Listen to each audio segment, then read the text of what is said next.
Hi friends, நம்ம இன்றைக்கி பார்க்க போகிறது தக்காளி குழம்பு. அதுக்கு தேவையானது ஒரு வெங்காயம்னா 2 தக்காளி எடுத்துக்கோங்க, அந்த ரேஷியோவில் எடுத்துக்கோங்க.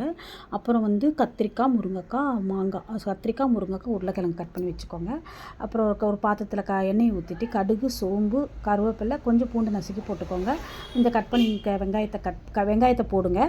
வெங்காயம் நல்லா வேகிற அளவு வேகணும்னா கொஞ்சம் உப்பு மிக்ஸ் பண்ணிட்டீங்கன்னா, இது ஒரு சின்ன டிப்ஸு, போட்டு மிக்ஸ் பண்ணி நல்லா சீக்கிரம் வெந்துடும். அதுக்கப்புறம் தக்காளி போடுங்க. தக்காளி வெந்த பிறகு காய்கறிகளை போடுங்க. காய்கறிகளை போட்ட பிறகு அந்த குழம்புக்கு தேவையான மிளகாத்தூளை போடுங்க. மிளகாத்தூள் மிக்ஸ் பண்ணி போட்டுக்கலாம். வெறும் மிளகாத்தூள், காஷ்மீர் மிளகாத்தூள் மிக்ஸ் பண்ணி போடுங்க. கொஞ்சம் தண்ணி ஊற்றி கொதிக்க வைங்க.